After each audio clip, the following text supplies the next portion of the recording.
கிறிஸ்துவுக்குள் அன்பானவர்களே, ஆண்டவரும் இரட்சகருமாகிய இயேசு கிறிஸ்துவின் இணையற்ற இன்ப நாமத்தில் அன்பின் வாழ்த்துக்கள். நாம் தொடர்ச்சியாக தேவபக்தி குறித்து தியானித்து வருகிறோம். நேற்றைய தினம் தேவபக்தி என்றால் என்னன்னு சொல்லி பார்க்கிறோம். இன்றைய நாளில் பார்க்க வேண்டிய காரியம், தேவபக்தியை அடையும்படி நாடணும். அன்றாடம் நம்முடைய வாழ்க்கையில நாம் எதை நாடி தேடி ஓடிக்கொண்டிருக்கிறோம்? தேவ பக்திக்கு அடுத்தவைகளை நாங்கள் தேடி ஓடிக்கொண்டிருக்கிறோமா, அல்லது இந்த உலகத்தின் காரியங்களை தேடி ஓடிக்கொண்டிருக்கிறோமோ என்பதை குறித்து ஒவ்வொருவரும் நாம் சற்று சிந்திக்க அழைக்கப்படுகிறோம்.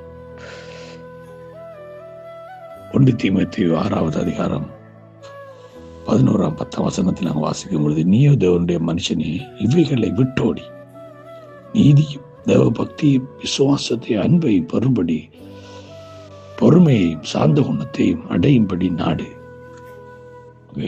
மிக முக்கியமான காரியத்தை சொல்லுகிறார். நீ தேவனுடைய மனுஷனே, எவைகளை விட்டு ஓடும்படி சொல்ற 10ஆம் வசனத்துல, பண ஆசை எல்லா தீமைக்கு வேறா இருக்கிறது. சிலர் அதை இச்சித்து விசுவாசத்தை விட்டு வள்ளிவி அநேக வேதனைகளாலே தங்களை உருவ குத்தி கொண்டிருக்கிறார்கள். அப்ப இன்றைக்கு நமக்கு தேவையானது எது?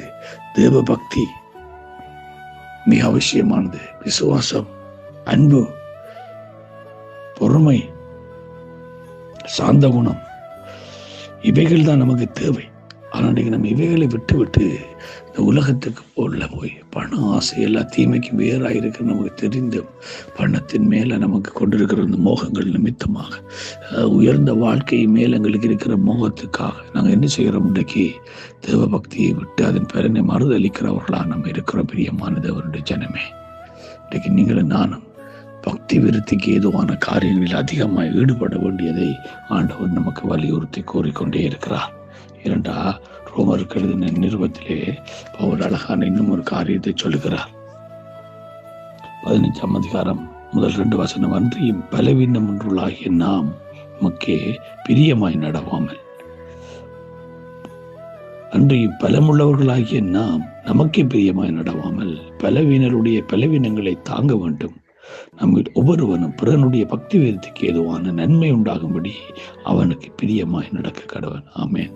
அப்ப பாருங்க, நம்ம பண ஆசைகள் மேலே இச்சை கொண்டு அது மேல ஆசை கொண்டு போறது நிமித்தம் நாங்கள் நம்முடைய விசுவாச பக்தி விருத்தியை மாத்திரம் மற்றவருடைய பக்தி விருத்தியை வீணாக்கிறவர்களாக இருக்கிறோம். அதனால்தான் பவுல் சொல்லுகிறார், நம்ம ஒவ்வொருவனும் பிறனுடைய பக்தி விருத்திக்கு ஏதுவாக நன்மை உண்டாகும்படி அவனுக்கு பிரியமாய் நடக்க கடவன். அல்லேலூயா.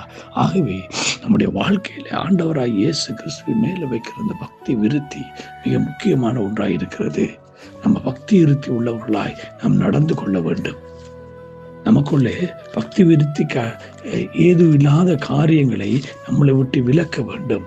அதனாலதான் நம்ம என்ன சொல்லுகிறார்? 2 தீமோத்தேயு 3ஆம் அதிகாரத்திலே வேத வாக்கியங்கள் எல்லாம் தேவ ஆவியினாலே அருளப்பட்டிருக்கிறது. தேவனுடைய மனுஷன் தேறினவான எந்த நற்கிரியை தகுதி உள்ளவனாய் இருக்கும்படி அவை உபதேசத்துக்கும் கடிந்து கொள்ளுதலுக்கும் சீர்திருத்தலுக்கும் நீதியை படிப்பித்தலுக்கும் பிரயோஜனம் உள்ளவையாயிருக்கு. அப்ப தேவனுடைய பிள்ளைகளாகிய நம்ம பக்தி விருத்தியை உண்டாக்கக்கூடிய தேவனுடைய வார்த்தைகளில நம்ம நிலைத்திருக்க வேண்டுமே தவிர நம்முடைய வாழ்க்கையில உலகத்துக்கு அடுத்த காரியங்களை, உலகத்துக்கு ஏதுவான காரியங்களுக்குள்ள நம்ம போய் நம்ம சிக்கி தவித்து நம்ம ஆண்டோடைய மகிமை இழந்து போகாதபடிக்கு நம்ம காத்துக்கொள்ள வேண்டும் பிரியமானவர்களே.